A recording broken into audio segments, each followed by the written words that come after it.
10 वर्ष की आयु तक के बच्चे प्राय अपने घर, परिवार और आस पड़ोस की परिधि में खेलते हैं, कूदते हैं, बोलते हैं और व्यवहार करते हैं। अपनी इच्छा और आवश्यकता की वस्तुएं मांगते हैं और उन्हें प्राप्त करके प्रसन्न होते हैं, खुश होते हैं। प्राय 5 वर्ष की आयु से स्कूली शिक्षा आरंभ हो जाती है। इसके साथ ही बच्चे अपनी कक्षा के कुछ साथियों को घनिष्ठ मित्र बना लेते हैं और उनके साथ दोस्ती का व्यवहार करने लगते हैं। इस प्रकार 10 वर्ष की आयु तक अभिभावकों, माता पिता और अध्यापकों के सहकार पर ही निर्भर करती है। कुछ अपवादों को छोड़कर प्राय ऐसा ही देखने में आया है।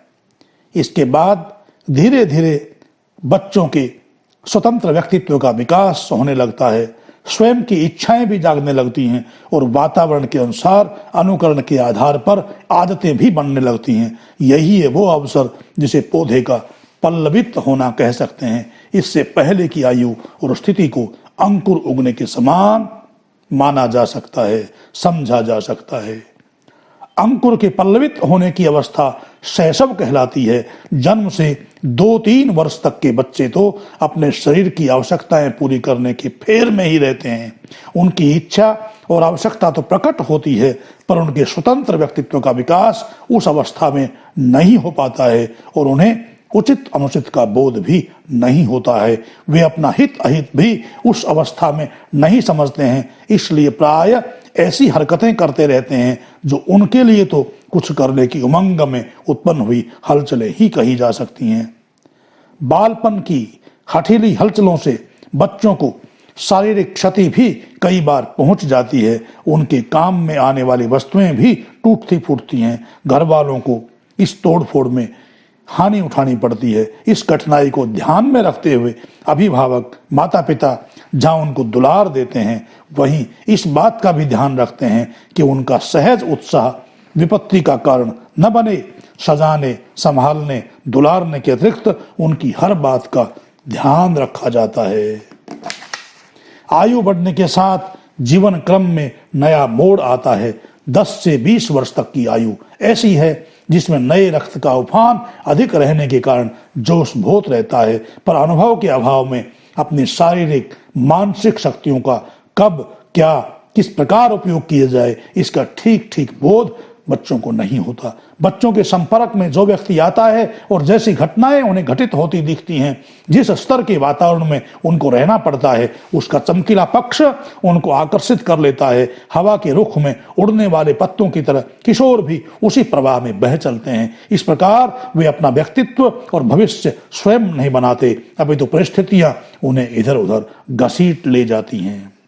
कुछ लोग विकृत चरित्र और दूषित चिंतन वाले होते हैं। उनकी आदतें और क्रियाएं भी ऐसी होती हैं जिन्हें शालीन नहीं कहा जा सकता। इसी प्रकार जो घटनाएं घटित होती रहती हैं वे भी ऐसी नहीं होती कि अच्छा प्रभाव छोड़ें। इसलिए किशोरों के उपयोगी मार्गदर्शन का दायित्व अभिभावकों और सामाजिक व्यवस्था का है। कुछ किशोर आवारागर्दी के अभ्यस्त होते हैं। वे शिक्षा में, स्वास्थ्य संवर्धन में, गृह कार्यों में सहयोग करने में अपना समय न लगाकर ऐसे कार्यों में रुचि लेते हैं जिनमें गलत गतिविधियों का आकर्षक पक्ष उभरा हुआ रहता है। अभिभावक उन पर पूरा ध्यान नहीं दे पाते, उन्हें इसके लिए समय का अभाव रहता है।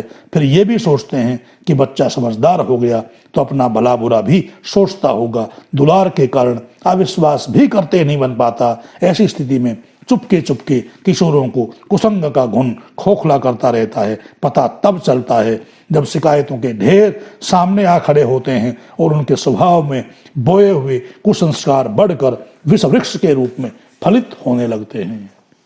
कुछ किशोरों में उच्छृंखलता भी पाई जाती है। वे अपनी इच्छा, रुचि, आदत और कार्यशैली को ही सब कुछ मानते हैं। समझाने और रोकने पर अपमान समझते हैं और प्रतिष्ठा का प्रश्न बनाकर विवाद खड़ा करते हैं। इसी कहने सुनने में कई बार तो घर से भाग जाने और पढ़ाई छोड़ बैठने जैसे विनाशकारी कदम भी वे उठा लेते हैं। उनके लिए समस्त परिवार को कष्ट होता है, बदनामी का कारण बनना पड़ता है और आर्थिक दृष्टि से भी हानि उठानी पड़ती है। समय बीतने पर तो ये लड़के पछताते भी हैं, पर तब तक अवसर निकल चुका होता है। अब पछताए होत क्या, जब चिड़िया चुग गई खेत। बुरी आदतें उन्हें इसी तरह जगड़ चुकी होती हैं कि उनसे पीछा छुड़ा सकना भी संभव नहीं होता। सभी किशोर तो ऐसे कुचक्र में नहीं फंसते, पर संभावना हर किसी के शिकार हो जाने की रहती है। उनके दोस्त ही प्रकारांतर से दुश्मन बन जाते हैं और भविष्य बिगाड़ने के कारण बनते हैं।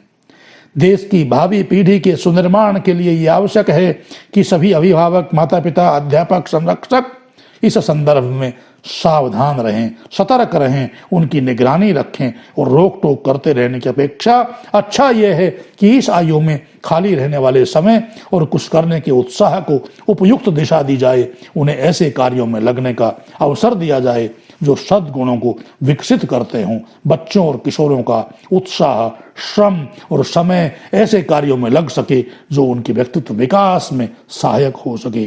इति ओम सम से सब्सक्राइब कर लें ताकि नई नई ज्ञान की बातें आपको नियमित प्राप्त होती रहें। धन्यवाद।